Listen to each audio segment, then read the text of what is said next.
ফাঁকিটা রোধ করার জন্য আমাদেরও আগেই ডিজিটাল প্রযুক্তির ব্যবহার করতে হবে এবং সেই চেষ্টাটাই আমরা করছি।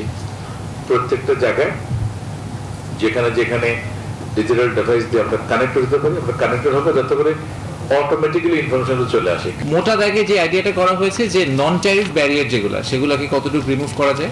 রপ্তানিমুখী শিল্পে এলপিজি ব্যবহারের সব ধরনের ভ্যাট ট্যাক্স প্রত্যাহারের দাবি জানিয়েছেন রপ্তানিকারকরা। রোববার জাতীয় রাজস্ব বোর্ডের সাথে প্রাক বাজেট আলোচনায় দাবি জানান তারা। সেই সাথে তৈরি পোশাক খাতে কর সুবিধা বাড়ানোর দাবি তাদের। এ সময় কর ফাঁকি ও বন্ডের অপব্যবহার রোধে ডিজিটাল প্রযুক্তির ব্যবহার বাড়ানোর কথা জানিয়েছে এনবিআর চেয়ারম্যান।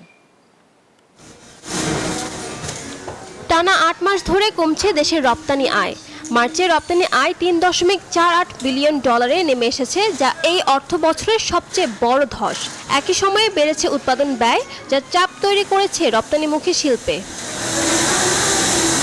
এমন সংকটের সময়ে স্বস্তি পেতে নগদ প্রণোদনার ওপর বিদ্যমান 10% আয়কর অব্যাহতির দাবি জানিয়েছে বিজিএমইএ। এছাড়া রপ্তানির বিপরীতে উৎসে কর আগামী 5 বছরের জন্য 1% থেকে কমিয়ে 0.65% নির্ধারণের প্রস্তাব তাদের। এছাড়া রপ্তানিমুখী শিল্পের জন্য 10 থেকে 30 কাউন্টের সুতা বন্ড সুবিধার বাইরে রাখার দাবি বিকেএমইএর। উৎসে কর যেটা 1% নেওয়া আছে, এটা আমরা প্রস্তাব করব 0.65% নেওয়ার জন্য।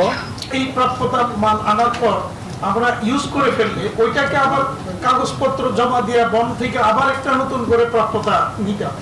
জ্বালানি সংকট মোকাবিলায় রপ্তানিমুখী শিল্পে এলপিজি ব্যবহারে সব ধরনের ভ্যাট ট্যাক্স প্রত্যাহারের দাবি জানান ব্যবসায়ীরা। পাশাপাশি সোলার প্যানেল আমদানিতে একাধিক এইচএস কোডের পরিবর্তে একটি কোড চালুর প্রস্তাব দেন তারা।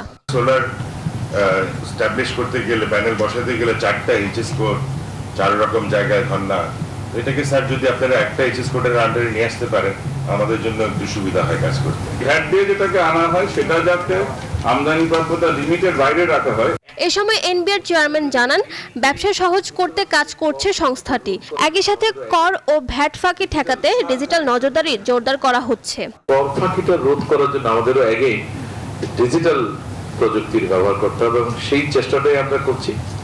প্রত্যেকটা জায়গায় যেখানে যেখানে ডিজিটাল ডিভাইস দিয়ে আমরা কানেক্ট করতে পারি, আমরা কানেক্টেড হবে যাতে করে অটোমেটিক্যালি ইনফরমেশন চলে আসে। মোটা দাগে যে আইডিয়াটা করা হয়েছে যে নন ট্যারিফ ব্যারিয়ার সেগুলোকে কতটুকু রিমুভ করা যায়।